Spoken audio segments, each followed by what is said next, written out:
আপনার সাথে একটা ছবি তুলতে আসছি। আরে বাবা পাগল হচ্ছে না না এখন না পরে পরে পরে পরে পরে পরে আজকে আমাদের বাংলাদেশে অনেক নেতারা বলতেছে গরিবের বন্ধু, সমাজ সেবক, জনদরদি।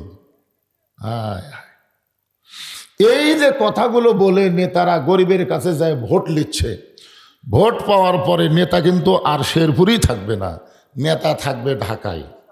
মাঝে মধ্যে নেতা এলাকার বেড়াবার আসবে, চামচার অত্যাচারে একটা গরিব নেতার কাছে যাওয়ার পারবি না। ধরে খান কথা ঠিক কিনা?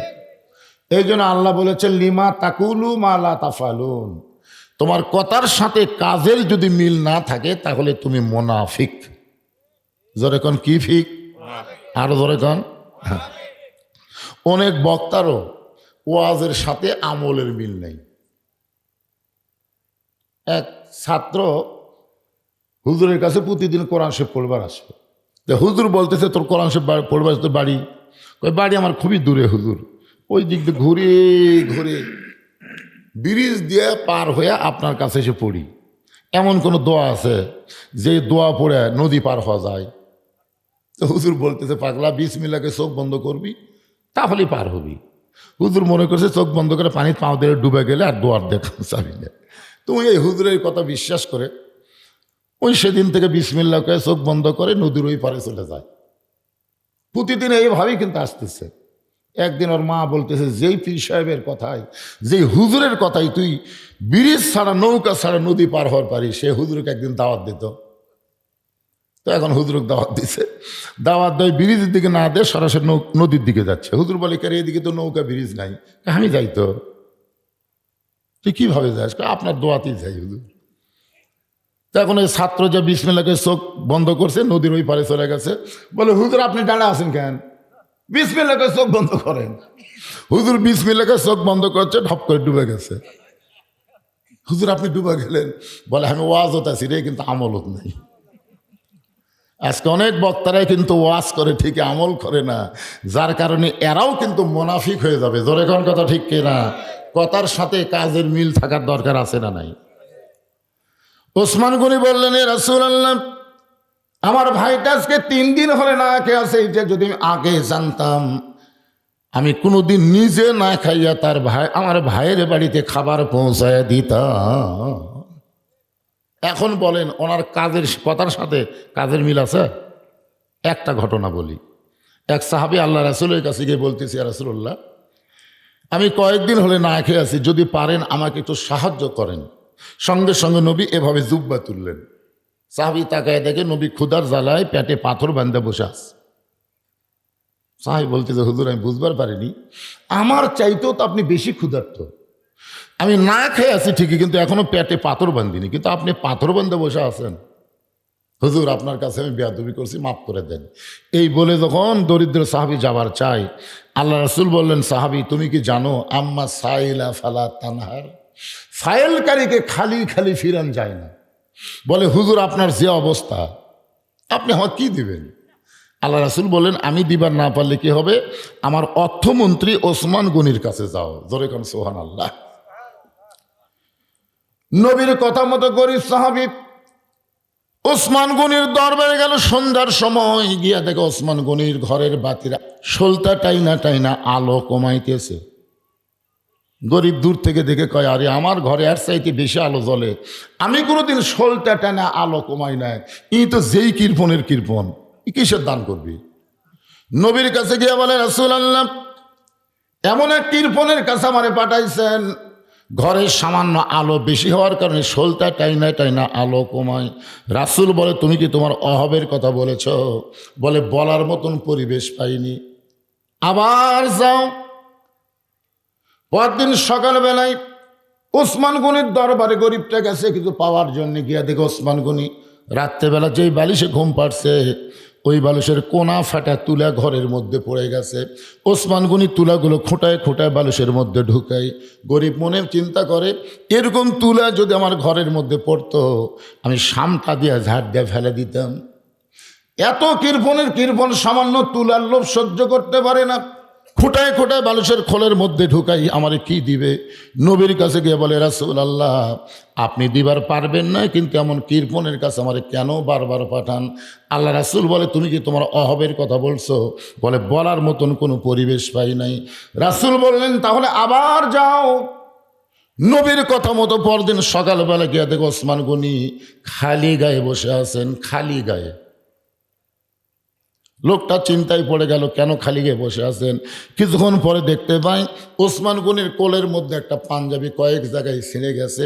ওই ছিঁড়া পাঞ্জাবি সেলাই করবেন, কিন্তু শোয়ের মধ্যে সুতা ঢোকাবার পারতেছেন না। চোখের পাওয়ার কম হওয়ার কারণে শোয়ের মধ্যে সুতা ঢোকাবার যখন পারতেছেন না, বারবার চেষ্টা করেও হয় না। এমন সময় গরিব বলতেছে, ওসমান ভাই। ওসমান গনি ঘাড় ঘুরে বলতেছে, আসসালামু আলাইকুম ভাইজান, কি খবর? বলে, রাস্তা দিয়ে যাচ্ছিলাম, কিন্তু আপনার করুণ অবস্থা, শোয়ের মধ্যে সুতা ঢোকাবার পারতেছেন না, দেন আমি শোয়ের মধ্যে সুতা ঢুকাই দিই। ওসমান গনি সুই সুতা দিলে তিনি শোয়ের মধ্যে সুতা যখন ঢুকাই দিয়েছে, খপ করে হাত ধরে বলতেছে, ভাইজান আমার ছেঁড়া পাঞ্জাবি সেলাই করার সুযোগ করে দিলে, শোয়ের মধ্যে সুতা ঢুকাইয়া, তার বিনিময়ে তুমি কি চাও? গরিব মনে মনে কয়, যেই কৃপণের কৃপণ, ও আমারও তো কিছু দিবার পারবে না। রাগ করে বলতেছে, আমার হাতটা ছাড়া দেন, হাতটা ছাড়া দিলে আমি চলে যাই। ওসমান গনি ডাক দিল ম্যানেজার। সঙ্গে সঙ্গে ম্যানেজার বলে, স্যার আমারে ডাকলেন কেন? ওসমান গনি বলতেছে, এই ভাইটা আমার শোয়ের মধ্যে সুতা ঢোকায়া আমার সিনা পাঞ্জাবি সেলাই করার সুযোগ করে দিল, এর বিনিময় 100 উট এরে দিয়ে দাও। গরিব বলে, হুজুর আপনি কি কন? সামান্য শোয়ের মধ্যে সুতা ঢোকাইলে 100 উট আপনি আমারে কেন দিবেন? ওসমান গনি বলে, ম্যানেজার আমার এই গরিব ভাইকে তুমি 200 উট দিয়ে দাও। গরিব বলে, হুজুর আপনি কি কন? সামান্য শোয়ের মধ্যে সুতা ঢোকাইলে আমার 200 উট আপনি কেন দেবেন? ওসমান বলে, ম্যানেজার ওই ফার্মের মধ্যে কত উট আছে তোমার কি জানা আছে? বলে, 2000-এর বেশি হবে। ওসমান গনি বললেন, সব আমার ভাইরে দিয়ে দাও। গরিব জোড়হাত করে বলে, হুজুর আর বাড়াবেন না, সামান্য শোয়ের মধ্যে সুতা ঢোকানোর কারণে যদি আপনি আমার 2000-এর বেশি উঠ দেন, তাহলে পরপর আমি 3বার কি দেখলাম? ওসমান গনি বলে, ভাই কি দেখছো? বলে, প্রথম দেখলাম আলো ঘরে বেশি হয়েছে বলে সলতাটাই না আলো কমাইতেছেন। দ্বিতীয়বার দেখলাম বালুশের কোনা ফাড়া তুলে পড়ে গেছে, ওই তুলা খোঁটায় খোঁটা আপনি বালুশের খোলের মধ্যে ঢুকাইলেন। আর তৃতীয়বার দেখলাম সেনা পাঞ্জাবি সেলাই করবেন, শোয়ের মধ্যে সুতা ঢোকাবার পারতেছেন না। ওসমান গনি কান্দের বলে, পাগল তুমি 3বার যা দেখছো তার নাম হলো দুনিয়া, আর তোমার যেইটা দিলাম তার নাম হলো আখিরাত। এই দুনিয়াতে ওসমানের আলোর কোনো দরকার নাই। এই দুনিয়াতে সামান্য 2 দিনের দুনিয়াতে ওসমানের আরামের বালিশের কোনো দরকার নাই। এই 2 দিনের দুনিয়ায় ওসমানের নতুন পাঞ্জাবির দরকার নাই। ওসমান হলো আখেরাতের কাঙ্গাল। তোমার 2000 উট দান করে আল্লাহ যেন ওসমানকে আখেরাতে দিয়ে দেয়। এখন আপনারা বলেন, কথার সাথে কাজের মিল আছে না নাই? এমনি অর্থমন্ত্রী। আল্লাহ রাসূল বলে, ওসমান তাহলে নামাজ শেষ হলে গরিব ভাইয়ের তুমি সাহায্য করবা, তাকে যেন আর না খেয়ে থাকা না লাগে। এই কথা আল্লাহ রাসূল ওসমানকে বলি, গরিবের দিকে তাকায় বলতেছে, এই আজকের দিনে বসাই নামাজ পড়ো, আজকের দিনে বসাই নামাজ পড়ো, মাটির বসা নামাজ হবে, কিন্তু সিয়ারত হবে না। আমার কথাকে বুঝতে পারলেন? সিয়ার আর মাটি দুইটাকে এক না তো। চেয়ারত বসলে পাওনি 3 আদায় হয় না, আনুগত্য হয় না। অনেক লোক আবার কতগুলো দেখবেন চেয়ার দিকে হেলান দেয় না, নামাজ তো খাড়া হবার পারেনি, চেয়ারত বসে আবার হেলান মারিছে, হেলান। আল্লাহর সঙ্গে গাদ্দারি করা যাবে? আল্লাহ রাসূল বললেন, আজকের দিনে তুমি মাটিতে বসাই নামাজ পড়ো, কারণ 3 দিন না খাওয়ার কারণে এত দুর্বল যখন হয়েছে ওটা আবার বাড়তেছ না। আজকের দিনে বসাই নামাজ পড়ো। নামাজ শেষ হওয়ার সঙ্গে সঙ্গে ওসমানের কাছে যাবে, ওসমান এমন দেওয়া দিবে তোমার আর কোনো দিন না খেয়ে থাকা লাগবে না। সুবহানাল্লাহ রাখেন। ওসমান গনি কি কম দিবি? কি মনে হয়? শোয়ের মধ্যে সুতা ঢুকালে কটি দেয়? 2000 কি দেয়? উট বোঝেন? আমরা কয়েকবার হজ করবার গেছি, এখন পর্যন্ত ছাগল ছাড়া দুম্বাই কোরবানি দিবার পারিনি। একবার 7 জন হাজি মিলে উঠে বাজারে গেছিলাম, উঠে দাম শুনে সবাই কানো থার দেখায়, না ভাই এই টাকাতে যায় নামাজ কিনবো, খুরমা খেজুর কিনবো, কিন্তু উঠের ধারে জমো না। পরে ওই যে ল্যাড় ভেড়া একটা ছাগল দিলে দেশত আমরা দিই, ওইটাই আবার কুরবানি করে সব বাড়িতে আসে। খোঁজরা দেখবেন উট কুরবানি দেওয়ার মতন হাজি আপনাকে শেরপুরে নেই, এক দবির হাজি থাকলে হতে পারে, অন্য কেউ দিবি না। একটু মনোযোগ দিয়ে শুনবেন। আল্লাহ রাসূল বললেন, নামাজ যখন শেষ হবে ওসমানের কাছে যাবে, ওসমান এমন দেওয়া দিবে তোমার আর কোনোদিন না খেয়ে থাকা লাগবে না। ওই দুর্বল সাহাবী ছোট বাচ্চার মতন জোরে জোরে কান্না শুরু করছে। রাসূল বললেন, কি জন্যে কান্দ? সাহাবীরা বলতেছে, রাসূল আল্লাহ, আজকে 3 দিন হলে না খাওয়ার কারণে আমার দেহ দুর্বল হয়ে গেছে, কিন্তু আমার ইমানটা এখনো দুর্বল হয় নাই। আমার বিশ্বাস আল্লাহ আমাকে সাহায্য দিবে, আল্লাহ আমাকে সাহায্য দিবে, কারণ ইয়াকা না'বুদু ওয়া ইয়াকা নাস্তাইন, আমি ইবাদত করি কার? আমি সাহায্য চাই কার কাছে? যতক্ষণ আমার ইমান বলবে আল্লাহ আমাকে সাহায্য দিবে, দরকার হলে আমি না খাইয়া মরে যাব, কিন্তু আমার আল্লাহ বাদ দিয়া ওসমানের কাছে আমি যাব না। আস্তাইনু বিসসবরি ওয়াস সালাহ। দরকার হলে ওই দুর্বল সাহাবী বলতেছে, আমি না খাইয়া মরেই যাব, কিন্তু আমার আল্লাহ বাদ দিয়ে আমি ওসমানের কাছে যাব না। এই কথা যেই বলেছে সঙ্গে সঙ্গে আল্লাহ নবী বললেন, আজকে আসরের নামাজ দেরিতে হবে। কি হবে? আকামত কিন্তু হয়ে গেছে। হযরত বেলাল কি দিচ্ছে? আকামত দিচ্ছে। আর এই সময় রাসূল বললেন, আজকে আসরের নামাজ দেরিতে হবে। এই কথা বলে আল্লাহ রাসূল মেহরাব থেকে ওই দুর্বল সাহাবীর দিকে পা বাড়াইছে। মসজিদ তো আমাদের আপনাদের মসজিদ ছোট মসজিদ না, মসজিদ নববীকে ছোট মসজিদ। আল্লাহ রাসূল মেহরাব থেকে যখন দুর্বল সাহাবীর দিকে পা বাড়াইছে, এমন সময় হযরত ওমর আল্লাহ রাসূলের জুব্বা টেনে ধরছে। আইনমন্ত্রী, ধরে কোন কি মন্ত্রী? আইনমন্ত্রী জুব্বা টেনে ধরে বলতেছে, ইয়া রাসূলুল্লাহ, আপনার জুতার পরশে আল্লাহর আরশ ধন্য হয়ে যায়। সুবহানাল্লাহ কান্না কেন? আপনার জুতার পরশে আল্লাহর আরশ ধন্য হয়ে যায়, আর আপনি কেন দুর্বল সাহাবীর কাছে যাবেন? আপনি হুকুম দেন, টাইমে আপনার কাছে নিয়ে আসবো। ওমর ফারুকের আইনে আইনমন্ত্রী মনে মনে চিন্তা করতেছে, ওই সাহাবী হয়তো বেয়াদবি করছে, কারণ নবী বলতেছে নামাজ শেষ করে ওসমানের কাছে যাও, আর উনি বলতেছে আমি বেঁচে থাকা অবস্থায় যাবো না। তার নবীর সাথে বেয়াদবি হলো না? কথা বলেন, হলো কি হলো না?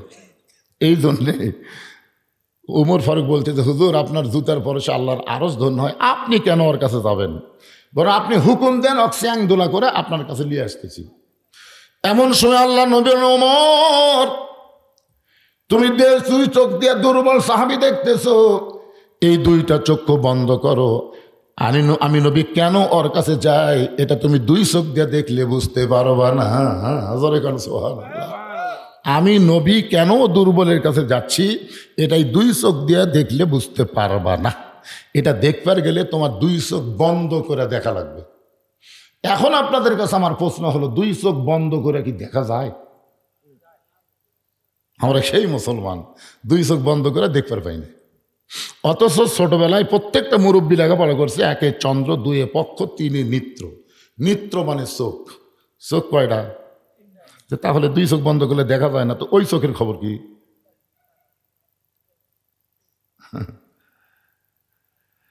আরে আমাদের ওই চক্ষু বন্ধ হওয়ার কারণেই আমরা দুনিয়ার পাগল হয়ে গেছি। এই 2 চোখের সাথে যদি ওই চোখটাও থাকতো, তাহলে আমরা দুনিয়ার এত পাগল হতাম না। 3 তলা 4 তলা বাড়ির দিকে না তাকায়া আমরা বারবার কবরের দিকে তাকাতাম। ধরে কোন কথা ঠিক কিনা?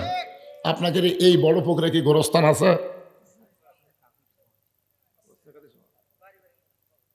হায় হায়, হ্যাঁ, খুব খেয়াল করবেন। রাসূল বলেছেন, ইত্তাকু ফিরাসাতাল মুমিনিনা ফাইন্নাহু ইয়ানজুরু বিনূরিল্লাহ। তোমার এই 2 চোখ দিয়ে দেখতে গেলে লাইটের আলো লাগবে, চন্দ্রের আলো লাগবে, সূর্যের আলো লাগবে। যদি আলো না থাকে তুমি বলবে দেখা যায় না, তাই বলবে না? দেখা যায় না, বারে চোখ ঠিকই আছে, তারপরেও দেখা যায় না। কারণ এই 2 চোখ নিজেতে দেখে না, একটা কারো মাধ্যমে দেখে। কিন্তু ওই চোখ ওই যে তৃতীয় চোখ, এই চোখ কিন্তু লাইট চন্দ্র সূর্য লাগে না, এই চোখ দেখে আল্লাহর নূরের সাহায্যে। ধরে কোন সুবহানাল্লাহ, ইয়ান জুরুবি নূরিল্লাহ। আপনার বলেন তো এই দুই চোখ খুলবে কেমনে, কোন আমলের দ্বারা? এতক্ষণ ধরে যে ওয়াজ করতেছি কিসের? এই কথাটা কর না কেন, কোন আমলের দ্বারা? আরো জোরে বলেন।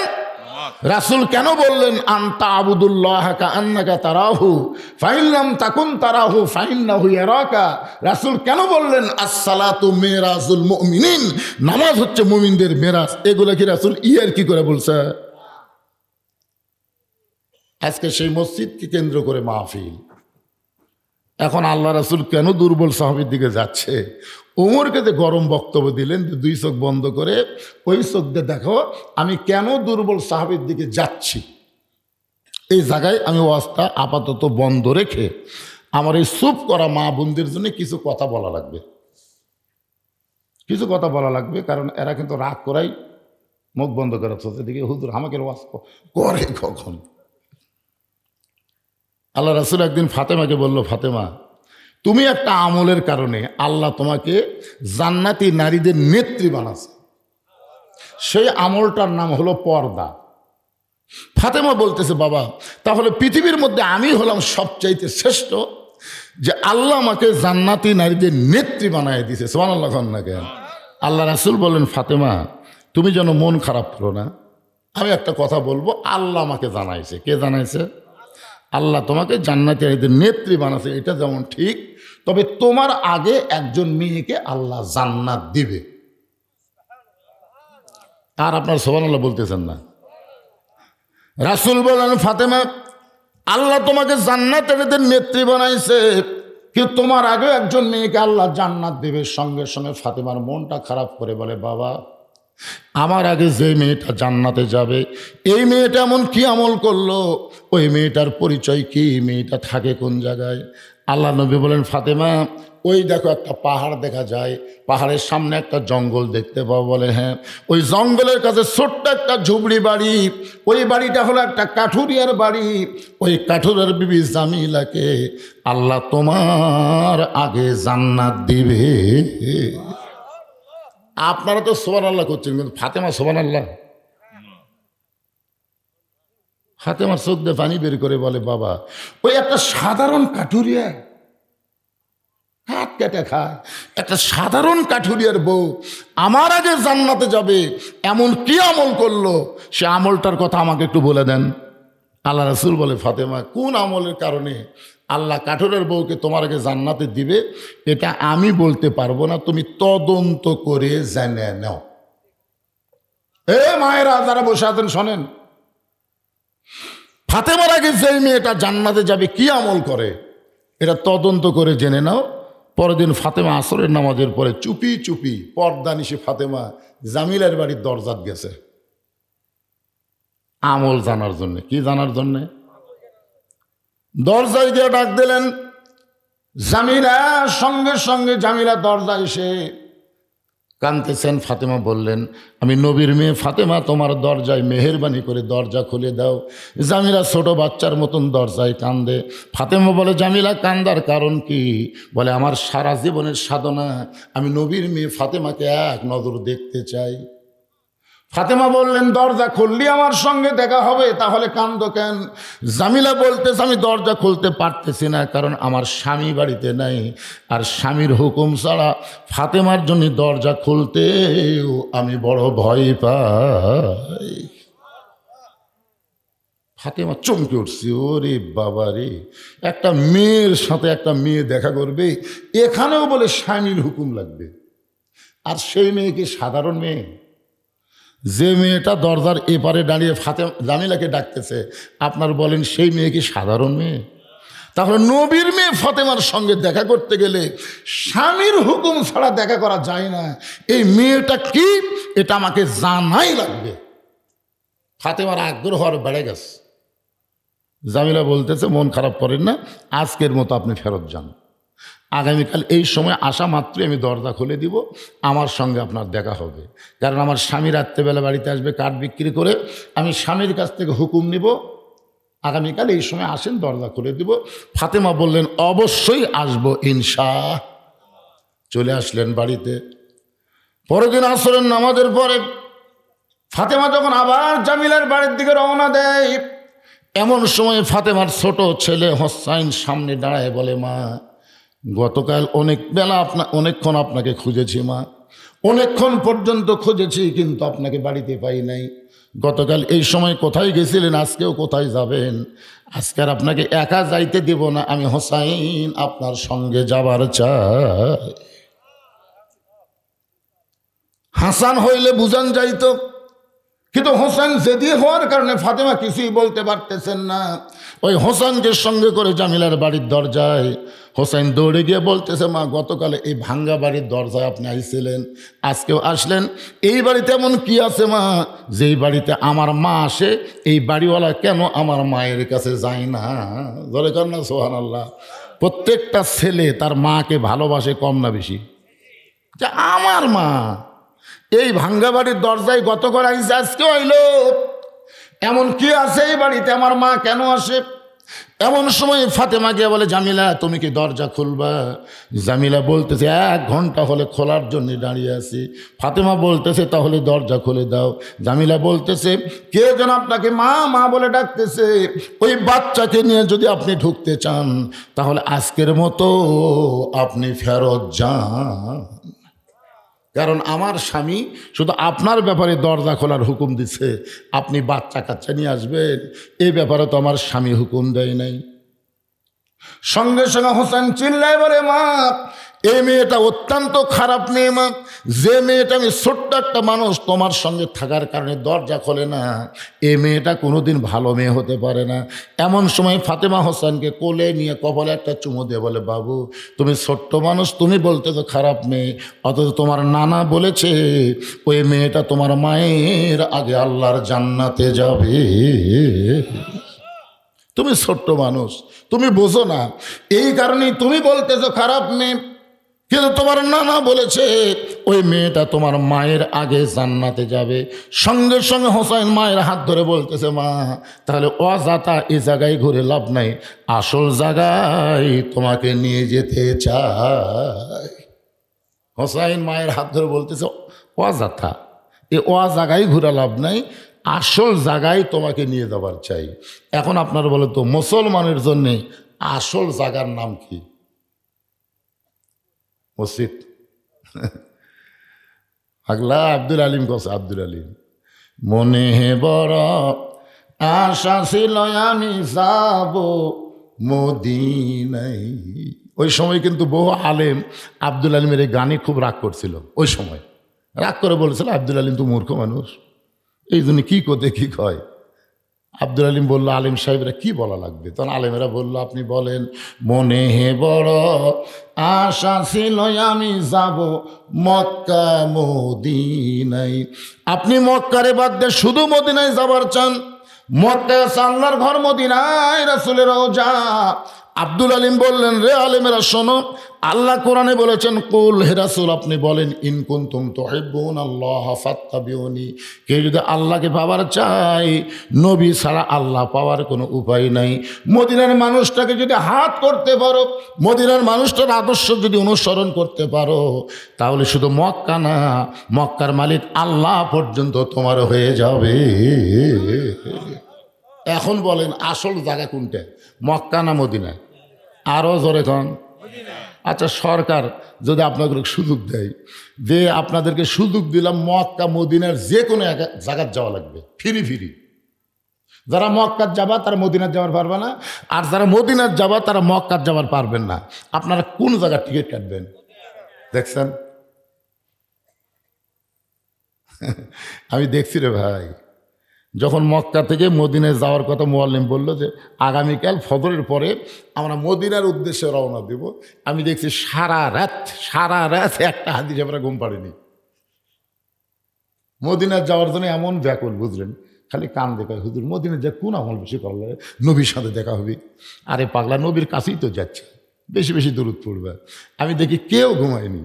আবার যেদিন বলতেছে আজকে মদিনার থেকে মক্কা যাওয়া লাগবে, দেখি সব কাঁদতেছে। আমি কান্দেন কেন? মক্কা তো আল্লাহ না হুজুর মদিনার থেকে যাওয়ার মন চায় না হুজুর। মদিনায় কি আছে যারা হজ করবার গেছে তারা বুঝবার পারবে কি আছে মদিনায়। রাসূল যখন মদিনায় ছিল তখন মক্কার কাফেরেরা কাবা ঘরের মধ্যে 360টা মূর্তি ঢুকেছে, তোর এখন কথা ঠিক কিনা? যখন রাসূল মক্কা বিজয় করলেন কাবা ঘরের ভিতর থেকে মূর্তিগুলো বের করে যখন ভাঙতেছিলেন, সাহাবেরা বললেন ইয়া রাসূলুল্লাহ, আল্লাহর ঘর অথচ কাফেরেরা মূর্তি ঢুকালো, আল্লাহ কি করলো? আল্লাহ নবী বললেন, সাহাবেরা শোনো, আল্লাহর ঘর নিরাপদ তখনই থাকবে যখন আল্লাহওয়ালারা আল্লাহর ঘরের কাছে থাকবে। আল্লাহওয়ালারা না থাকলে আল্লাহর ঘরের মধ্যে কুত্তা ঢুকবে, আল্লাহর ঘরের মধ্যে গরু ঢুকবে। জোরে কোন কথা ঠিক কথা কর না? যদি আপনাকে এলাকায় মুসল্লি না থাকে, মসজিদ টাইস করা, আমি দেখছি আক্কেলপুরে এক মসজিদের মধ্যে আসরা পড়বার যায়, মসজিদে টাইসের উপরে হাত দিয়ে দেখলাম ধুলে। কে রে মদ্দিন সাহেব, ধুলে কেন?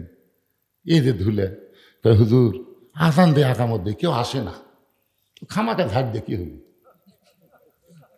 আসান দিয়ে আকামত দিয়ে কেউ আসে না, আমি সেই জন্য ঝাড়িও দিই না। আপনি দেখেন আমার জায়গার ধুলে নেই, গামছার 2 বাড়ি মারে আল্লাহ আকবার নামাজ পড়ে চলে যায়। তাই আমি বললাম তাহলে মসজিদকে ঝাড় দাও না? ওই নামাজের দিন দেই হুজুর, নামাজের দিন। আমি নামাজের দিন খুন্ডে বলে আক্কের উপর লোকেরা জুমার দিন নামাজের দিন কয়, ওই এক উক্ত নামাজ ছাড়া আর নামাজ পড়ে না। আল্লাহ কোরআনে বলেছেন ফাওয়াইলুল লিল মুসাল্লিন, যারা জুমার দিন শেষে এসে আগে যায় এরা আল্লাহর মুসল্লি না, এরা হলো শয়তান। ধরে বলে এরা কি? এরা হলো শয়তান। হোসাইন মায়ের হাত ধরে টেনে টেনে আল্লাহর নবীর কাছে নিয়ে আইছে। ফাতেমা বলতেছে, বাবা আমার কোনো দোষ নাই, আমি প্রথম দিন গেছি স্বামী না থাকার কারণে দরজা খোলে নাই, আমি দ্বিতীয় দিন গেলাম হোসাইন সঙ্গে থাকার কারণে দরজা খুললো না, আরও 10 দিন যাবো বাবা, কিন্তু এই হোসাইন আমাকে আপনার কাছে নিয়ে আইছে, আমার কোনো দোষ নাই, আমার কোনো দোষ নাই। কোন আমলের কারণে? ওই কাঠুরের বউ জামিলা আমার আগে জান্নাতে যাবে এটা আমি জানবার চাই, দরকার হলে কয়বার যাব। কিন্তু এই হোসাইন সব নষ্ট করছে। হাত ধরে আপনার কাছে নিয়ে আইছে, আমার কোনো দোষ নাই। সঙ্গে সঙ্গে হোসাইন মায়ের হাতটা ছাইড়া দিয়ে এক দৌড়ে গিয়ে নানার হাত ধরে বলে, নানা আমার যেই মাকে আপনি কাঠুরার বাড়ির দরজাত পাঠালেন, আপনি কি আমার মারে চিনেন? ও নানা, আপনি কি আমার মারে চিনেন?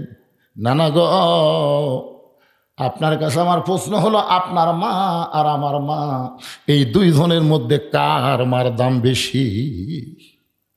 আপনি যদি আপনার মারে পাঠাইতেন আমার কোনো আপত্তি ছিল না, কারণ আপনি একদিন বলেছেন আমার মা জান্নাত পাবে কি পাবে না তার কোনো গ্যারান্টি নাই।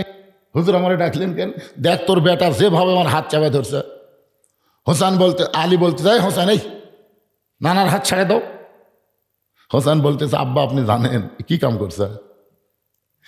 আমার মাকে কাঠুরের বউয়ের বাড়ির দরজা পাঠাছে আর বলেছে ওই কাঠুরের বউ নাকি আমার মায়ের আগে জান্নাতে যাবে। আপনি বলেন এটা কি নানা ঠিক করছে? আলী বলতেছে, আরো জোরে ধর, আরো জোরে ধর। নবী বলতেছে, হাত ছাড়ানোর জন্য তোকে ডাকলাম আর তুই আরো জোরে ধরতে পারিস কেন? আলী বলতেছে, হুজুর আপনি এই কথা মেয়ে মানুষকে বলবার গেলেন কেন? কে আগে জান্নাতে যাবে এটা পুরুষকে বলেন। আবু বকর আগে যাবে, তারপরে উমর যাবে, তারপরে ওসমান যাবে, তারপরে আলী যাবে।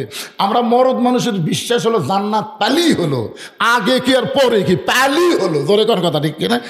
এইটা মেয়ে মানুষ কবার গেছেন কেন? আপনি জানেন মেয়ে মানুষ কি জাত?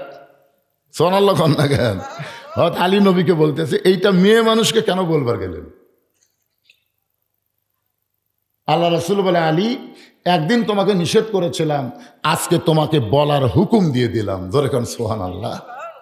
ফাতেমা বলে, স্বামী গো, আমার বাবা একদিন আপনাকে বলতে নিষেধ করেছিল, আজকে বলার হুকুম দিল, বলেন তো বিষয়টা কি?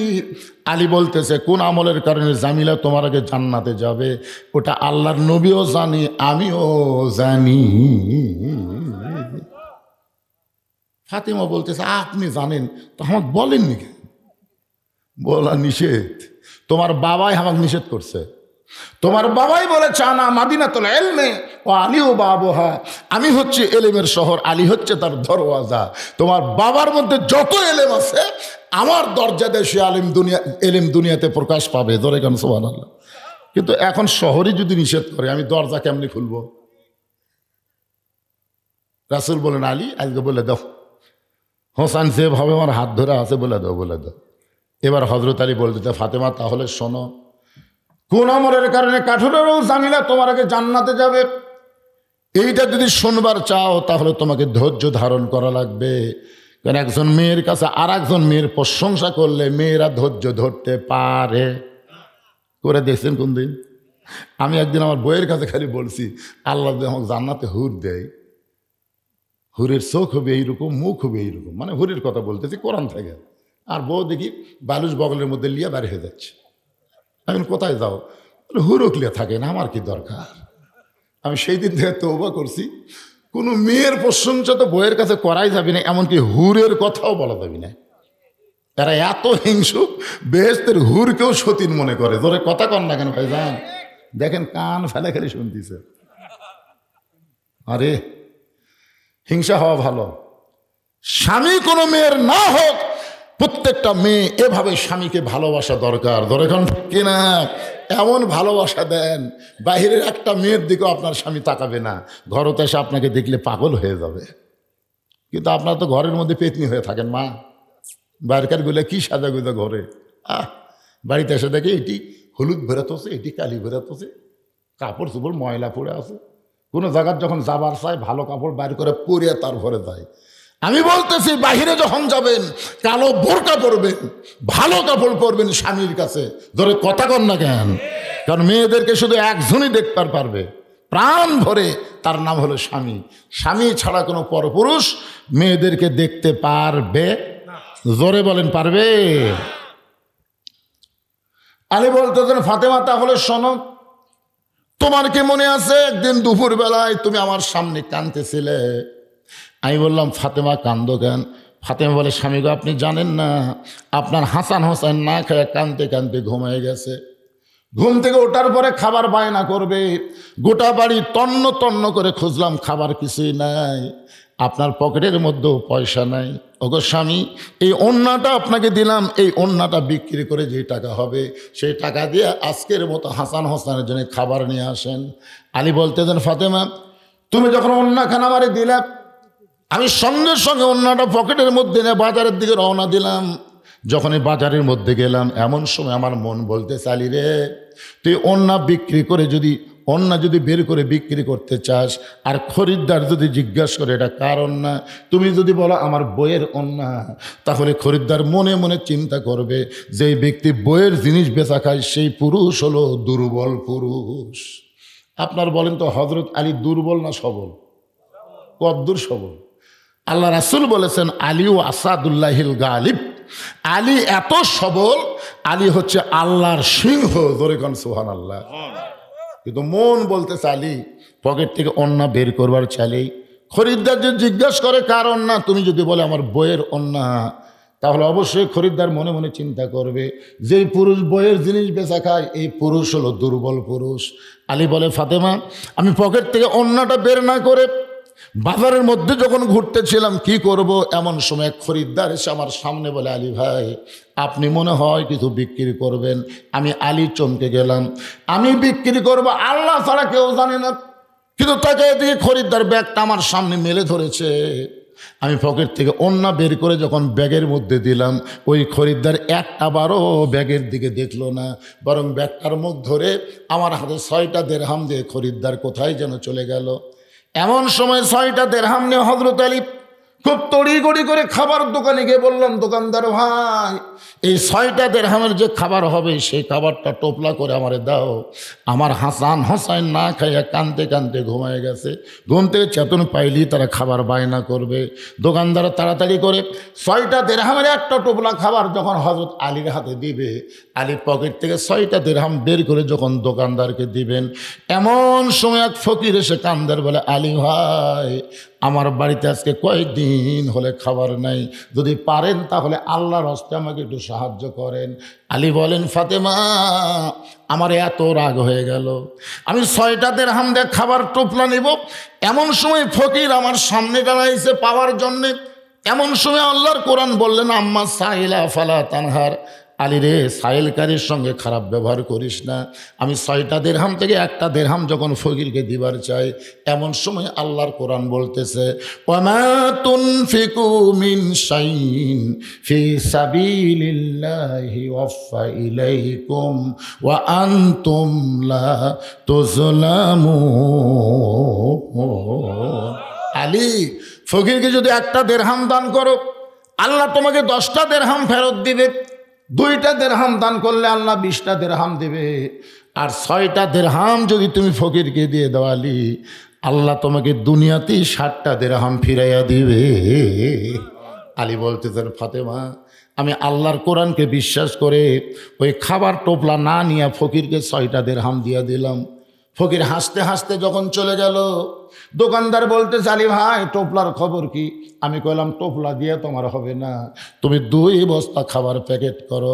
আমি দোকানদারকে 2 বস্তা খাবার প্যাকেট করার কথা বলে আমি মন খারাপ করে বাজারের মধ্যে ঘুরতেছিলাম, আর মনের ইমান বলতেছিল অবশ্যই আল্লাহর ওয়াদা সত্য।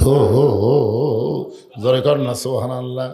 আলী বলতেছে, আমি যখন বাজারের মধ্যে ঘুরতেছিলাম, এমন সময় এক ব্যক্তি রাস্তা দিয়ে উট নিয়ে আসতেছে আর বলতেছে, আলী ভাই, এই উটটা কিনবেন নাকি? আমি বললাম, ভাইজান, একটা পয়সাও আমার পকেটে নাই, উটটা কেমনে নেব? উটওয়ালা বলতেছে, 100 দিরহামে বাকিতে উটটা নেন, বিক্রি করে টাকা দিবেন, এটাও কি পারবেন না? আলী বলেন, ফাতেমা রে, এমন সুযোগ আমি জীবনে পাই নাই। 100 দিরহাম বাকিতে উটটা নেওয়ার পরে ওই উটটা যেই মাত্র উটের বাজারে বিক্রি করতে গেলাম, এমন সময় চারিদিক থেকে খরিদ্দার এসে আমাকে ঘিরে ধরে বলতেছে, ওগো আল্লাহ নবীর শিক্ষামন্ত্রী, কবে থেকে উটের ব্যবসা শুরু করলেন? সুবহানাল্লাহ কন্যা কেন? আলী ছিল আল্লাহ নবীর কি মন্ত্রী? শিক্ষামন্ত্রী। কবে থেকে উটের ব্যবসা শুরু করলেন?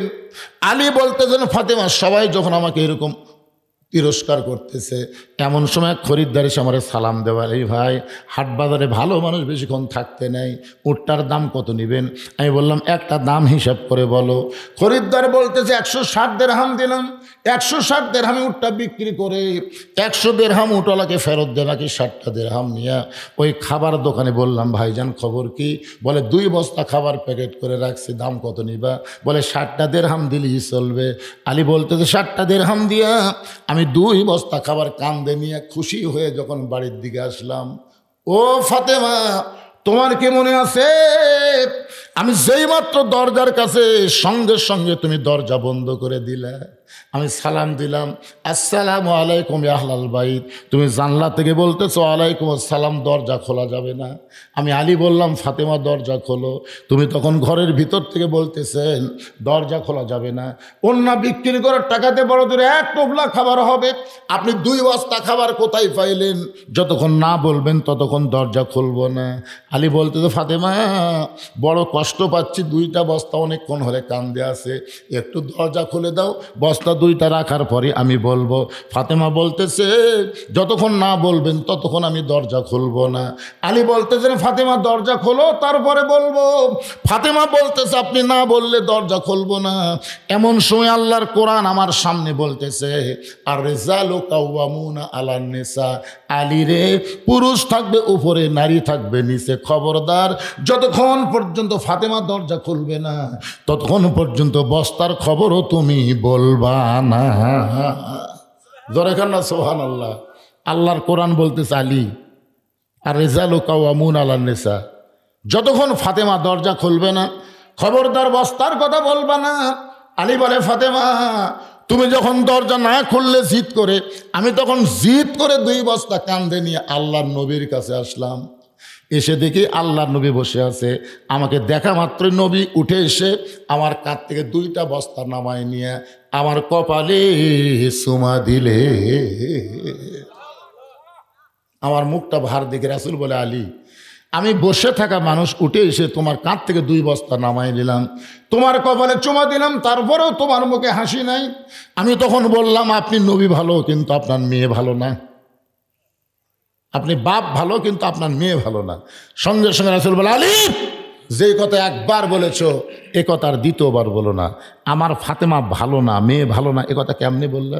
বলে হুজুর আপনি জানেন কমপক্ষে 10 বার বলেছি দরজা খোলো, প্রত্যেকবারে বলেছে বস্তার মধ্যে কি আছে, কেন 2 বস্তা পালেন, অন্য বিক্রি করে টাকা দেয় বড় জোর 1 টোপলা হবে, আপনি 2 বস্তা কোথায় পাইলেন, যতক্ষণ না বলবেন ততক্ষণ দরজা খুলবো।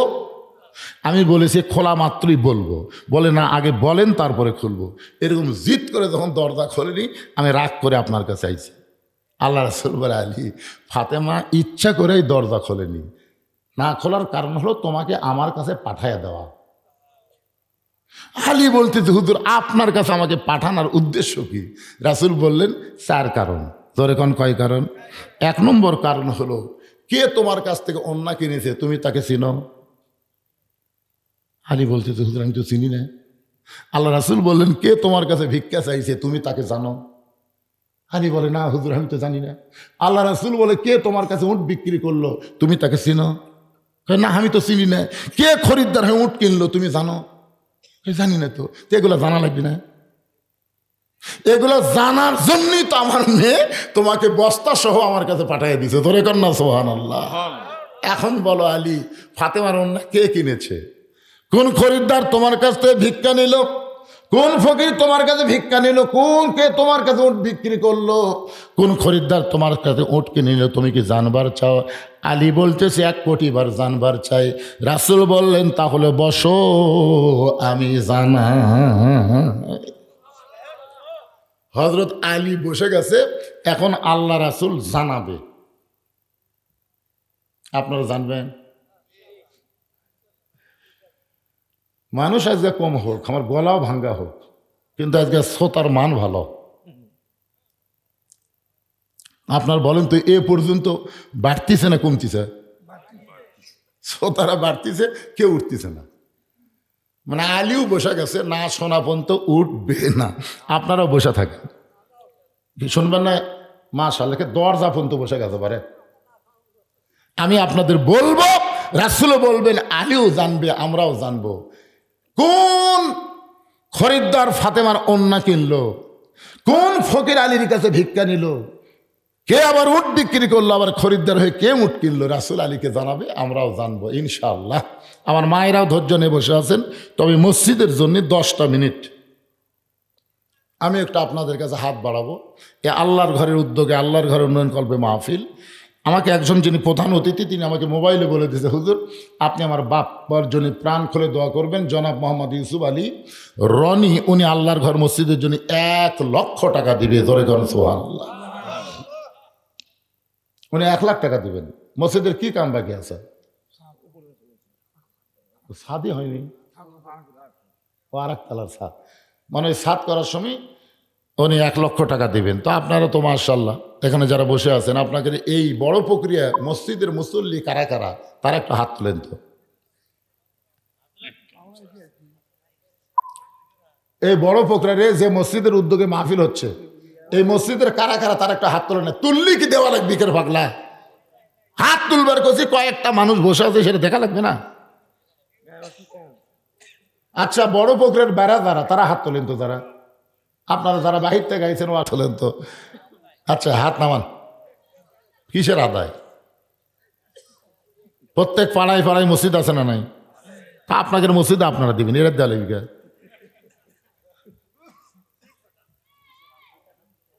না না, গ্রামের লোক মাহফিলে না বসা লক্ষণ ভালো। এরা খালি তবারক পাকাচ্ছে।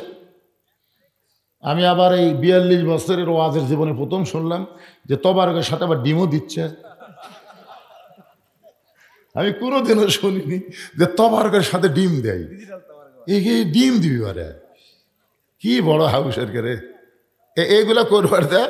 ওরা সব ওটি আটকে আছে। বাজান এখন আদায় হয়ে বাজান এ তবারক ছেড়ে চলে আসো।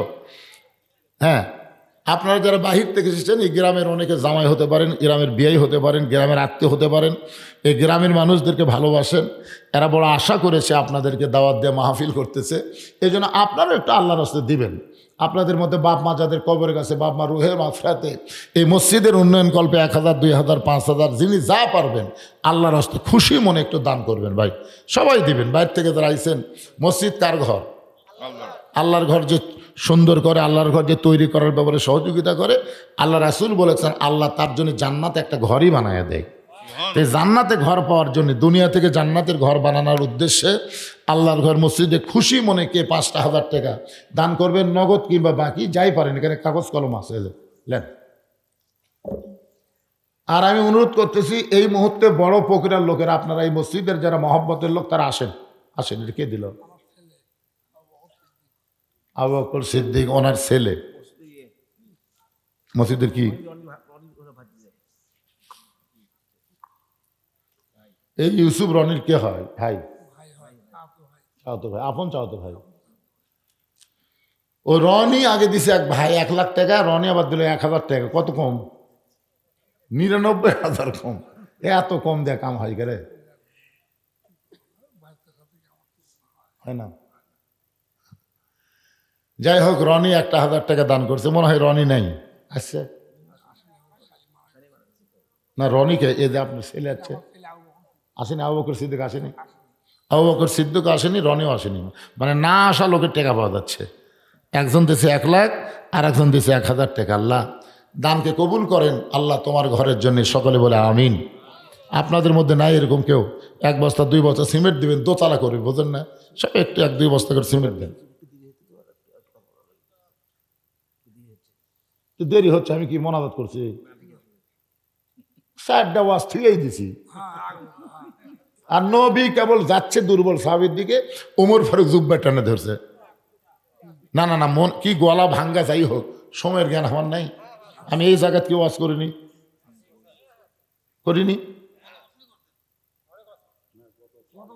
গত বছর, আগত বছর। তো যাই হোক, আমি তো ঘড়ি থেকে ওয়াজ করি না, কিন্তু আজকে বুঝতেছেন আমার গলার সাথে সাথে মাইকও দুটো এক হয়ে গেছে।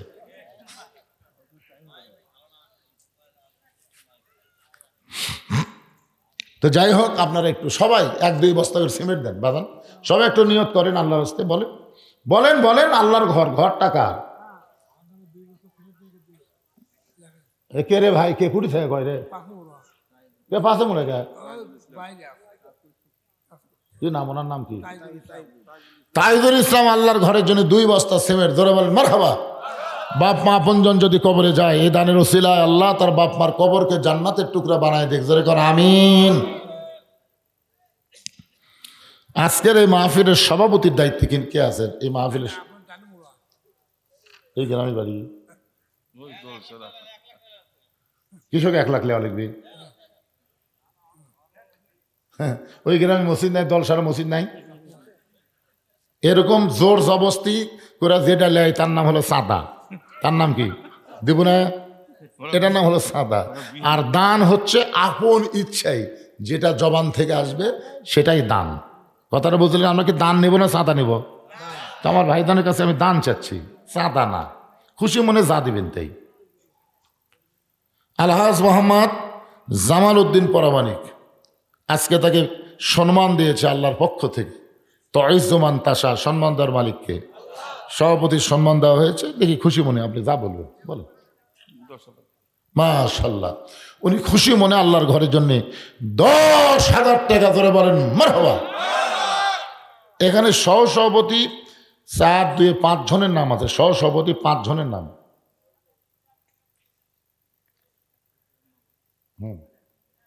কি নাম আপনার? এই গ্রামে বাড়ি? মাশাআল্লাহ, মকসেদ আলী। আল্লাহ তোমার বান্দা 100 টাকার নগদ আর 1,000 টাকা বাকিতে করছে দান। আল্লাহ মকসেদ আলীর দানকে আল্লাহ আপনি কবুল করেন, আল্লাহুম্মা আমিন। এই সহসভাপতি 5 জনের 1 জন এখানে নাই। এ তো চশমা ছাড়া দেখাও কঠিন। চশমা পকেটে তো আসলে কুটি গেল রে চশমা রে। এ দেখেন তো সভাপতি কে? 1 নম্বর কার নাম আছে? এই গ্রামে বাড়ি মোবারক আলী। অসুস্থ মানুষ। তো অসুস্থ মানুষ দোয়ার জন্য দান করুক, আসুক না আসুক অসুবিধা নেই। ওনার ছেলে টেলে কেউ নাই? এই মোবারক আলী তো অসুস্থ, তার ছেলে এখানে কেউ নাই? তার আপনজন সুস্থতার জন্যই তো কিছু দান করা দরকার। বড় আশা করে সহসভাপতিতে নাম দিছে। আর তারা যদি না আসে, ভাই এখানে 5 জনের নাম আছে, একটু আল্লাহর রাস্তা আসেন তো দেখি। সবাই আসেন। যে 5 জনের নাম দেওয়া হচ্ছে আসেন। সম্মানিত অতিথির মধ্যে মোহাম্মদ জাহাঙ্গীর আলম, উনি দিয়ে গেছে নাকি না দিবে? জাহাঙ্গীর আলম উনি 2000 টাকা আল্লাহর ঘরে দান করছে, আল্লাহ তার দান কবুল করুক, আল্লাহুম্মা আমিন। জনাব মোহাম্মদ জাকির হোসেন খান, শোনেন, অসুস্থ মানুষ তুলে তো অত জিদ করেন না তো, খিচড়ির সাথে ওয়াজ আমার তো শেষ হয়নি, শেষ করছি, তাই ওই দিক তাড়াতাড়ি করেন যান। জাকির হোসেন খান, জাকির হোসেন খান আসছিল কি চেয়ারম্যান?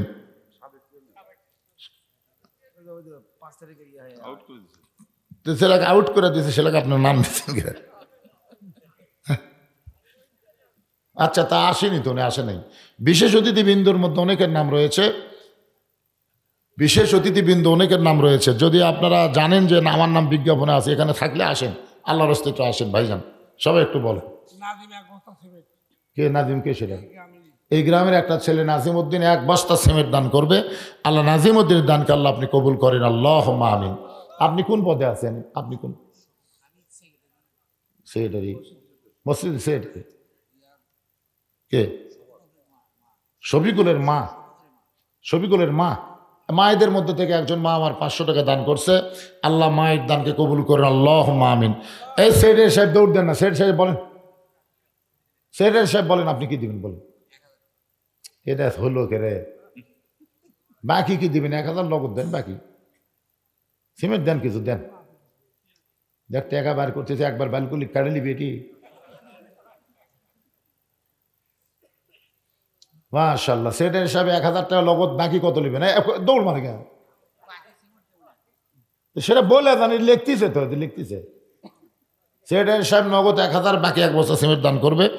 আল্লাহ মসজিদের সেটার দানকে আল্লাহ আপনি কবুল করেন। মসজিদের সভাপতিকে, মসজিদের সভাপতি তো মাহফিলের সভাপতি, মসজিদের সভাপতি ও উনি? আচ্ছা আচ্ছা। এমন একজন ধনী মানুষ যখন ইনশাআল্লাহ মসজিদের কাজ শুরু করলে আটকা থাকবে না। কি কোন থাকবে? থাকবে না, অবশ্যই হবে ইনশাআল্লাহ। দেন আপনারা একটু খুশি খুশি দেন না কেন? না গামছা দিবেন?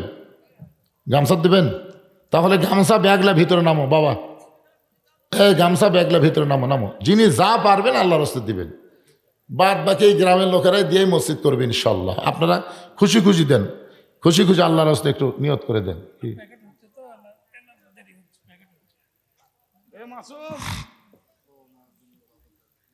আপনার বাড়ি এই গ্রামে? কি নাম? মোহাম্মদ জাকারিয়া। বাপ মার জন্য? বাপা মারা গেছে? হ্যাঁ, বাপা মারা গেছে, বাপ মা দুইজনই কবরে চলে গেছে। বাপ মার রোহের মাগফিরাতের জন্য 1000 টাকা আল্লাহর ঘরে নগদে দান করছে। আল্লাহ বাপ মার কবরকে জান্নাতের টুকরা বানায় দেন, জোরে কোন আমিন। কেরে আমার মায়ের এই ব্যাগলা ঢোকে না কেরে? মাহফিল কমিটির লোকেরা কোথায়? ব্যাগলা ঢোকেন ভিতরে, ব্যাগ হোক গামছা হোক যেটা পারেন সেটা ঢোকেন। আমার মায়ের আজকে অনেক দান করবে, মায়েদের যে ওয়াজ হয়েছে, মায়েদের কাছে যান। হ্যাঁ, মায়েদের দান নিয়ে আসেন, যান, বিশ্বস্ত লোককে মায়েদের কাছে পাঠায় দেন। যাকে তাকে পাঠাবেন না, টেকা লিয়ে যেন আর একদিকে না যায়। সে হয় নাই ভালো গ্রাম, আলহামদুলিল্লাহ আলহামদুলিল্লাহ। কিন্তু আপনাদের গ্রামের বড় পুকুর কোন জায়গায়? বড় পুকুর মুজাহিদ বাড়ি করতেছে। মাশাআল্লাহ, আজকের মাহফিলে একজন বিশেষ অতিথি পাওয়া গেল, মাসুদ রানা। 1000 টাকা দান করছে। আল্লাহ মাসুদ রানার দানকে আল্লাহ কবুল করেন, আল্লাহুম্মা আমিন। এর বিশেষ অতিথি আর নাই? আপনারা এখন থেকে বিজ্ঞাপনের অতিথি করবার গেলে আগে টাকা লিয়া তারপরে নাম দিবেন। এই নাম দেওয়া পরে টাকা আর পাবেন না। করছে সেটা আমাকে ইশারা দিবেন না, আমি আবল তাবল বকতেছি, আগেই কাম বানাচ্ছে তো, তাহলে আগে যদি বানিয়ে থাকে মাশাআল্লাহ তাহলে হয়ে গেছে ভাই। বিশেষ যারা মন খারাপ করেন না, এরা কিন্তু দিয়ে দিছে, বুঝলেন, আগেই দিছে। সহসভাপতি আলহাজ আব্দুল জলিল 1000 টাকা দান করছে। আল্লাহ আব্দুল জলিলের দানকে আল্লাহ আপনি কবুল করেন, আল্লাহুম্মা আমিন। এই দুইজন গামছালে দৌড়ে দৌড়ি করতে, তাহলে হবি তাই টাকা লিয়া তারপরে রওনা দেও, টাকা লেওয়া। সবাই বার করেন, সবাই বার করেন। একটু মহব্বত না জিকির করেন, লা ইলাহা ইল্লাল্লাহ। দেন, কি নাম ভাই জানেন? ধনুর থেকে এখানে কি জন্য দিলেন? মাশাআল্লাহ, ধনুর থেকে এখানে আইসা এই গ্রামের আত্মীয় কি নাম মোহাম্মদ টুকু মিয়া 1000 টাকা আল্লাহর ঘরের জন্য করছে দান। আল্লাহ তার দানকে কবুল করেনি। আপনজন যারা কবরে গেল এ দানের ওসিলায় তাদের কবরকে জান্নাতের টুকরা বানায় দেন আল্লাহুম্মা আমিন। মসজিদের কেশিয়ার গোলাম হোসেন আর 1000 টাকা নগদ আর 2000 টাকা বাকি মসজিদের কেশিয়ার 3000 টাকা দান করছে। আল্লাহ তার দান কবুল করেন আল্লাহুম্মা আমিন। ওই কেশিয়ারের শ্বশুর, আপনি শ্বশুর নাই?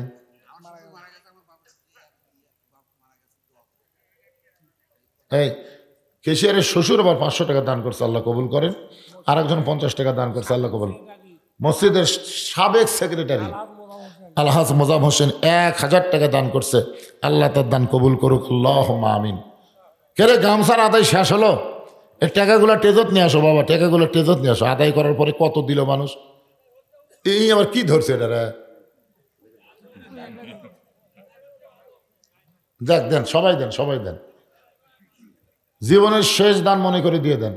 আর হয়তো দান করার হায়াত যদি না থাকে, আজকে দানই যদি আল্লাহ শেষ দান মনে করে, এই জন্য সবাই দেন।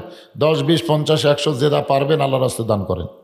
এই গ্রামের শামসুল আর বাপের জন্য আব্দুর রহমান, মৃত আব্দুর রহমান 500 টাকা দান করেছে বাকি।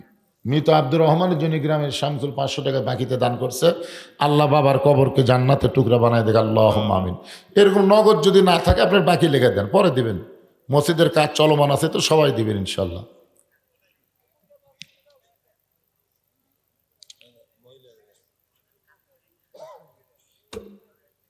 এই মহিলা বেশি হয়নি আজকে, তা দিচ্ছে না তো, টাকা তো বেশি টাকা যাচ্ছে না। এরা যে চুল বেছে টাকা পাইবার, এইদিকে চুল কিনবার আসে না নাকি?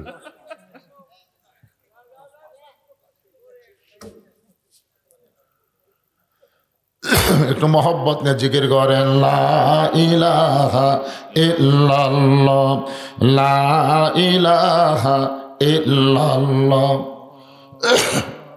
লা ইলাহা ইল্লাল্লাহ, লা ইলাহা ইল্লাল্লাহ মুহাম্মাদুর রাসূলুল্লাহ সাল্লাল্লাহু আলাইহি সাল্লাম। আল্লাহ নবী ওমর, তুমি দুর্বল সাহাবী বলতেছো, আমি নবী কি জন্য দুর্বল সাহাবীর দিকে যাই? যদি জানতে চাও তাহলে 2 চোখ বন্ধ করে অন্তরে চক্ষু দিয়ে দেখো। 2 চোখ বন্ধ করো। হযরত ওমর যেই মাত্র চক্ষু বন্ধ করেছে, অন্তর চক্ষু দিয়ে তাকায় দেখতে দেখতে এক সময় হযরত ওমর কাঁপতে কাঁপতে পড়ে গেছে। হযরত ওমর যখন কাঁপতে কাঁপতে পড়ে যায়, সাহাবীরা হযরত ওমরকে উঠাবার চাই। রাসূল বললেন, ওমরকে উঠায় না। ওমর এক সময় যখন হোশ ফিরে পাবে নিজেই দাঁড়িয়ে যাবে। ওমর ফারুক যখন নিজে হোশ পেয়ে দাঁড়িয়ে গেলেন, রাসূল বলে, ওমর, যেই সাহাবী বসে বসে নামাজ পড়তেছে, যেই সাহাবী দরকার হলে মরে যাবে, ইমান থাকা অবস্থায় আল্লাহ ছাড়া ওসমানের কাছে যাবে না, ওই সাহাবীর দিকে তুমি তাকাই কি দেখতে পাও? ওমর ফারুক বলে, রাসূল আল্লাহ, ওই আল্লাহর শপথ করে বলতেছি, আমার 2টা চক্ষু বন্ধ করে ওই দুর্বল সাহাবীর দিকে যখন তাকাই তখন দেখতে পাই তার ইমান, দেখতে পাই তার ইমানের এত পাওয়ার, আসমানের সূর্য টান দিয়া ওই দুর্বল সাহাবীর ইমান যদি আসমানে লটকানো হয়, এই সূর্যের চাইতেও বেশি আলোকিত হবে। তাহলে আমরা আল্লাহর কাছে যদি পাবার চাই ধৈর্য এবং নামাজের মাধ্যমে, এই ধৈর্যটা হলো যারা বেশি নামাজি হবে তাদেরকে অনেক সময় শয়তান ধোঁকা দেবে। এ নামাজ পড়বার যা তোর কাজের ক্ষতি, এ নামাজ পড়তে গিয়ে তোর ব্যবসার ক্ষতি, এ নামাজ পড়তে গিয়ে তোর আত্মীয়তার ক্ষতি, বহু ধোঁকা দেবে।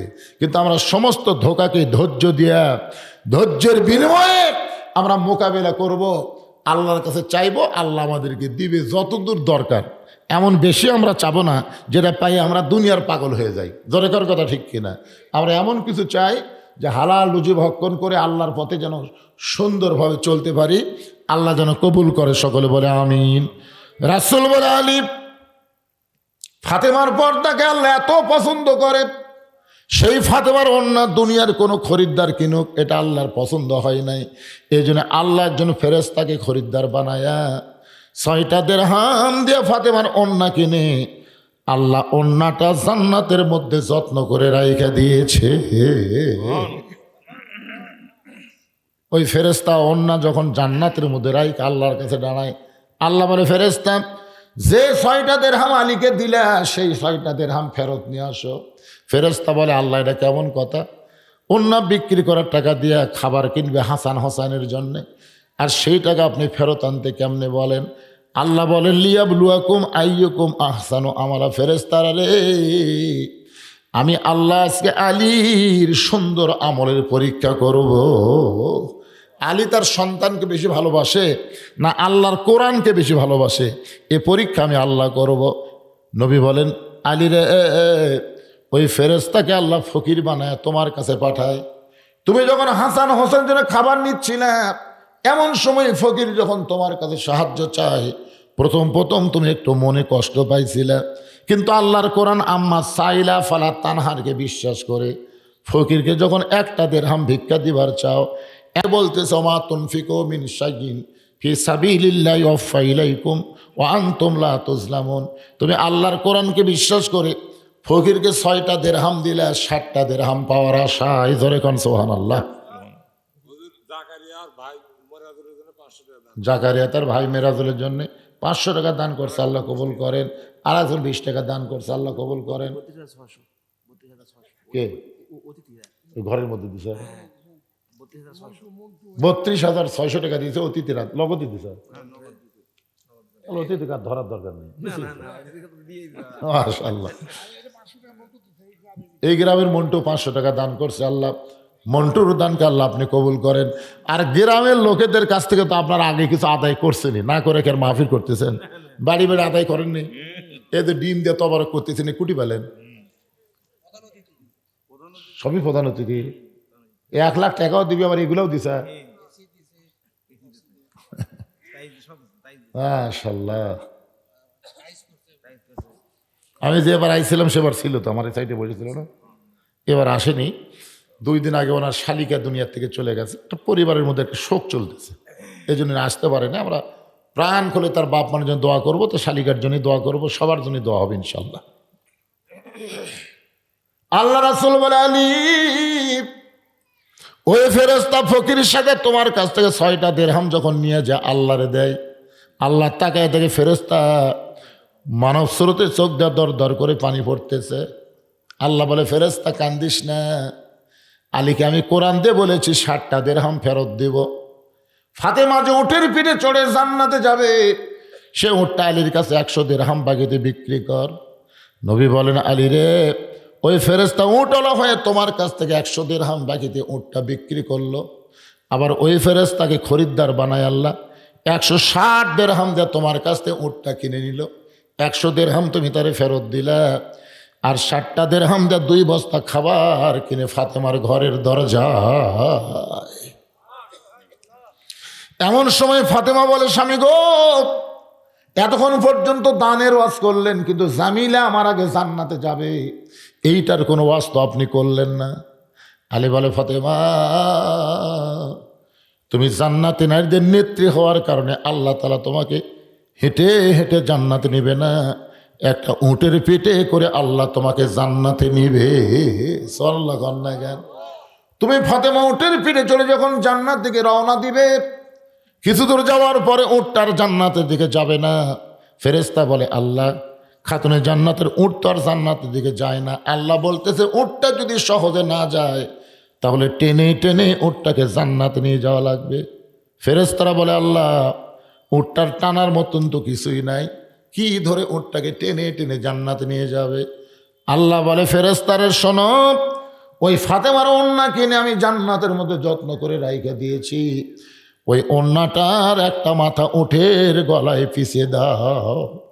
ওই ফাতেমার ওন্নাটা উটের গলায় বেঁধে দেওয়ার পরে ওন্নার একটা অংশ নিচের দিকে ঝুলতে থাকবে। এখন ফেরেশতা বলে আল্লাহ, এই ওন্নাটা রশির মতন টেনে টেনে কে উটটা নিয়ে যাবে? আল্লাহ তখন ডাক দিবেন, জামিলা রে, কাঠুর রোগ জামিলা, তোমার স্বামী সব সময় দোয়া করত, আল্লাহ আমার যেই গরিব কাঠুরের বউ জামিলা নবীর মেয়ে ফাতেমার জন্য দরজা খোলে না স্বামীর হুকুম ছাড়া, আমি স্বামী জামিলাকে দুনিয়াতে কিছুই দিবার পারিনি। আমি স্বামী হইয়া দোয়া করি, যে বউটা স্বামীর এমন আনুগত্য, স্বামীর হুকুম ছাড়া নবীর মেয়ের দরজা খোলে না। আমার জামিলাকে তুমি সবার আগে জান্নাত দিও। আল্লাহ বলে, জামিলা রে, আমি আল্লাহ ফাতেমাকে খাতুনে জান্নাত ডিগ্রি দিয়েছি, কিন্তু তার আগে কেমনে তোমাকে জান্নাত দিব? কিন্তু তোমার স্বামীর দোয়া আমি আল্লাহ ফেরত দেওয়ার পারি নাই। এ কারণেই অন্যটা টেনে টেনে তুমি উটটা জান্নাতের দিকে নিয়ে যাও। আলী বলতেছেন, ফাতেমা, ওই জামিলে এসে অন্যটা রশির মতন তোমার উটটাকে যখন টানতে থাকবে, তুমি তখন মনে করবে আমি তো জান্নাতে যাচ্ছি, আমি তো জান্নাতে যাচ্ছি। কিন্তু আল্লাহর হেকমত হলো, উটের পিঠ থেকে তোমার পা জান্নাতে আগে পড়ার আগে ওই কাঠুরার বউ জামিলার পা জান্নাতে আগে যাবে। সঙ্গে সঙ্গে ফাতেমা কান্দে আর বলে, আল্লাহ, যে মেয়েরা পর্দার মধ্যে থাকবে আর যে মেয়েরা স্বামীর কথা মতো চলবে, এই সকল মেয়েদেরকে জামিলা ফাতেমার সঙ্গে তুমি জান্নাত দিও। আমার মায়েরা রে, এই দুইটা জিনিস আপনারা খেয়াল করবেন। 1 নম্বর হলো পর্দা, 2 নম্বর স্বামীর কথা মতো চলা। নামাজ রোজা যদি কম হয়, কারণ নামাজ রোজা কম হলেও আল্লাহ মাফ করে দিবে, কিন্তু পর্দা যদি কমজোরি হয় কোনো ইবাদত আল্লাহ কবুল করবে না। আর স্বামীরে খুশি না করলে তুমি জান্নাতের দরজা খুলতে পারবা না। আপনারা বলেন তো, মেয়েদের ওয়াজ হয়েছে? মাশাআল্লাহ, আমার মায়েরা আর হইসই করবি। আরা শোনেন, আজকে যে ওয়াজ শুনলেন, মা পর্দার মধ্যে থাকবেন, স্বামীর কথা মতো চলবেন, 5 ওয়াক্ত নামাজ পড়বেন, রমজান মাসে রোজা করবেন, কি লাগে? রাসূল বলেছেন 8টা জান্নাতের দরজা খুলে দেওয়া হবে, যে কোনো দরজা দিয়ে তারা ফাতেমা জামিলার সঙ্গে জান্নাতে চলে যাবে। ধরে গান সুবহানাল্লাহ। অসুস্থ মানুষ, তারপরেও দীর্ঘ সময় আপনাদের সামনে কথা বললাম, আমার গলাটা আসলেই দোয়া করবেন সবাই। প্রতিদিন 2-3টা করে ওয়াজান কি করবেন আমি তো আর জানি না, আমার জীবনে তো এরকম হয়ও না, বুঝলেন না, হঠাৎ এবার হয়ে গেছে 2-3 দিন আগে। এই যে আবার শীত কামড়াকামড়ি শীত, বুঝলেন। আমার মাহফিল আবার পড়ছে দিনে 10 মাইল দিনাজপুর, রাতে পার্বতীপুর। ওরে বাবারে, ওইদিকে শীত মনে হয় আয়সাকে ভিতর ঢুকে যায়, বুঝছেন। তো বয়সও হয়ে গেছে, ডায়াবেটিসও আছে, এই শীতটা গলার মধ্যে ঢুকে কণ্ঠটা একটু ডাবে গেছে। আল্লাহ ইচ্ছা করলে যে কোনো মুহূর্তে কণ্ঠ ফেরত দেওয়ার পারে কি পারে না? জোরে করেন। অন্য কোনো বক্তা হলে এসে বলতে, ভাই আমি পারলাম না, অল্প কিছু করে চলে যেত। কিন্তু আপনারা তো আমাকে চিনেন, জানেন, আমার জন্য প্রাণ করে দোয়া করবেন। এখানে একজন বললো, হুজুর আপনি এখানে আইছেন সাইকেল নিয়ে, আপনার মনে আছে? আরে আমি যে কি অবস্থায় ওয়াজ করছি ভাই, আপনাকে এলাকার এত মাহফিল করছি এক সময়, তা আপনারা আমাকে কি দিয়েছেন ওটা আমি দেখিও নি।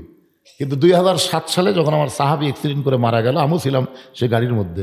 চিন্তা করলাম আমি যদি এখন মরে যেতাম তাহলে আমার বদরুশিদের কথা কে বলতো? কারণ তখন ফেসবুক ছিল না, ইউটিউব ছিল না, ওয়াজ যেখানে সেখানেই শেষ। তখন আমি চিন্তা করলাম যে আমি মরে গেলে আমার নাম যেন দুনিয়াতে মানুষ স্মরণ করে ভালো কিছুর মাধ্যমে।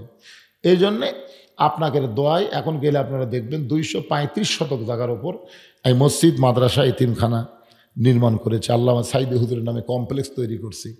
এইগুলো করার পিছনে যে টাকা পয়সা, আমি পৃথিবীর কারো কাছ থেকে এখন পর্যন্ত 1টা টাকাও দান সদকা নেই না। সমস্ত টাকা হলো আপনার ওয়াজের পরে যে টাকা দেন, এই টাকা নিয়ে 10 ভাগ করে 9 ভাগ আল্লাহ রসুলকে দিই, আর 1টা ভাগ আমার পরিবারের জন্য খরচ করি। কারণ আমার কোনো বেটা ল্যাটা কিছুই নেই, আমার 3 মেয়ে। অনেকে বলে যা করবি কামাই সব খাবি জামাই, কিন্তু এখন আমার ওখানে দাওয়াত দিবের যা তারাই বলে যা করবি কামাই সব খাবি মসজিদ, মাদ্রাসায়, এতিমখানায়। আল্লাহ তাআলা শারীরিক সুস্থ না দিলে আমার এই এতিমখানা কেমনে চলবে ভাই? এই জন্য সবাই একটু প্রাণ খুলে দোয়া করবেন। দোয়ার দরকার আছে না নাই? সবাই আপনাদের জন্য আমি দোয়া করি, আপনারা আমার জন্য দোয়া করবেন। সকলে ইস্তেগফার পড়ে, আস্তাগফিরুল্লাহ রব্বি মিন কুল্লি জামবি ওয়া তুবু ইলাই, আস্তাগফিরুল্লাহ রব্বি মিন কুল্লি জামবি ওয়া তুবু ইলাই, লা হাওলা ওয়ালা কুওয়াতা ইল্লা বিল্লাহিল আলিয়্যিল আযীম। আল্লাহুম্মা সাল্লি আলা মুহাম্মাদ, আল্লাহুম্মা বারিক আলা মুহাম্মাদ। আপনি কিছু বলবেন? দোয়া করে দিবেন। আল্লাহুম্মা আমিন। আল্লাহুম্মা আনতাস সালাম ওয়া মিনকাস সালাম, তাবারাকতা ইয়া যাল জালালি ওয়াল ইকরাম। আল্লাহ, কঠিন শীতের ভিতরে তোমার পাগল বান্দাবান্দিরা আরামের বাড়ি, ঘুম বাদ দেয়া, ল্যাপতোষকের মহব্বত কলিজা থেকে বের করে সামান্য খেরের উপর বসে ঘন্টার পর ঘন্টা আলোচনা শুনে তোমার রহমতের দরজায় ফকির হয়ে দোকানে হাত তুলেছে। আল্লাহ, মেহেরবানি করে আজকের মাহফিল আমাদের সকলের হেদায়েতের জন্যে, নাজাতের জন্যে, জান্নাতের জন্যে আল্লাহ তুমি কবুল করো। এই মাহফিলের শুরু থেকে শেষ পর্যন্ত যত আলোচনা হয়েছে আল্লাহ, এর মধ্যে যদি কোনো ত্রুটি হয়, ভুল হয়, মাফ করে দাও। যা হাদিয়া মঞ্জুর করো সোনার মদিনায় নবী পাকের রওজা মোবারক আল্লাহ তুমি কবুল করে নাও। তামাম আম্বিয়াই কেরাম, আসহাবে কেরাম, তাবিনী কেরাম, তাবিনী কেরাম, তামাম পৃথিবীর মাটির নিচে যত মুমিন মুমিনা শুয়ে আছে আল্লাহ, সকল আর ওয়াফরে হাদিয়া কবুল করো। আল্লাহ আমরা যারা হাত তুলেছি আল্লাহ, আমাদের জনম দুঃখনী মা যাদের কবরে চলে গেছে আল্লাহ, মেহেরবানি করে মায়ের কবরটাকে জান্নাতের টুকরা বানাও। আল্লাহ দরদের বাবা যাদের কবরে চলে গেছে আল্লাহ, মেহেরবানি করে বাবার কবরকে জান্নাতের টুকরা বানাও। এই বড় পুকুরিয়া গোরস্থানে যত মুর্দা শুয়ে আছে আল্লাহ, সকলার কবরকে জান্নাতের টুকরা বানিয়ে দাও।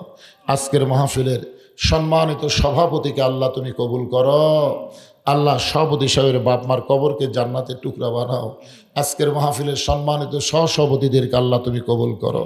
আজকের মাহফিলের সম্মানিত প্রধান অতিথি এই গ্রামের কৃতি সন্তান আল্লাহ 1 লক্ষ টাকা তো দান করেছে, বারবার দান করে। আল্লাহ তার বাপ মা কবরে চলে গেছে, আমাকে বলেছে হুজুর আমার কোনো কিছু দরকার নাই, আমার বাপ মার জন্য প্রাণ খুলে দোয়া করবেন। আল্লাহ সভাপতির বাপ মার কবরকে জান্নাতের টুকরা বানায় দাও আল্লাহ। আল্লাহ তার শালিকা কয়েকদিন আগে মারা গেছে আল্লাহ, তার কবরকেও জান্নাতের টুকরা বানাও। আয় আল্লাহ তাআলা আজকের মাহফিলের বিশেষ অতিথিবৃন্দুদের আল্লাহ কবুল করো, আলেম ওলামাদের আল্লাহ কবুল করো, হাদিস সাহেবদেরকে আল্লাহ কবুল করো, মুরব্বীদের আল্লাহ তুমি কবুল করো, যুবকদেরকে আল্লাহ তুমি কবুল করো। কচি কাঁচা বাচ্চারা হাত তুলে আমিন আমিন করতেছে আল্লাহ, তাদেরকে মাফ করো, কবুল করে নাও। সম্মানিত মা বোনদেরকে আল্লাহ, আমার মা বোনদের আবেদা সালেহা পর্দানসী কবুল করো। আল্লাহ আমি অসুস্থ, আমার মতো অসুস্থ অবস্থায় যারা হাত তুলেছে আল্লাহ, সবাইকে সুস্থতার নিয়ামত দান করে দাও আল্লাহ। এই বড় পুকুরিয়া গ্রামের উপরে রহমত বরকতের দরজা খুলে দাও আল্লাহ। আল্লাহ এর আগেও আমি এসেছি, এখানকার মানুষেরা এত ভালো, যারা মাহফিল করলে মানুষ পরিপূর্ণ হয়ে যায়। আশেপাশের মানুষগুলো গ্রামটাকে অত্যন্ত ভালোবাসে আল্লাহ। গ্রামের লোক বসতে পারে নাই, বাইরের লোক এসে মাহফিল পূর্ণ করে দিয়েছে আল্লাহ। তাই গ্রামের জন্য, গ্রামের আশেপাশে যত গ্রাম থেকে তোমার বান্দার এসেছে সমস্ত গ্রামের উপরে রহমত বরকতের দরজা খুলে দাও আল্লাহ। যে কোরআনকে আমরা শুনতে এত ভালোবাসি, সেই কোরআন বাস্তব জীবনে বাংলাদেশে দেখতে পাই, কোরআন অনুযায়ী যেন চলতে পারি, এমন একটা অবস্থা আমাদেরকে দান করে দাও আল্লাহ। সকলকে মাফ করে কত মানুষের জানাজার নামাজ আমরা পড়েছি, এই 2 হাত দেখ কত কবরে আমরা মাটি দিয়েছি। একদিন আমরা মরে যাব, যেদিন আমাদের মৃত্যু হবে, দিনটা যেন জুমার দিন হয়, মাসটা যেন রমজান মাস হয়। ইমানের সাথে ইজ্জতের সাথে এই দুনিয়া থেকে বিদায় নেওয়ার সময় আমাদের জবানে জারি করে দিও লা ইলাহা ইল্লাল্লাহু মুহাম্মাদুর রাসূলুল্লাহ সাল্লাল্লাহু আলাইহি ওয়াসাল্লাম। আসসালামু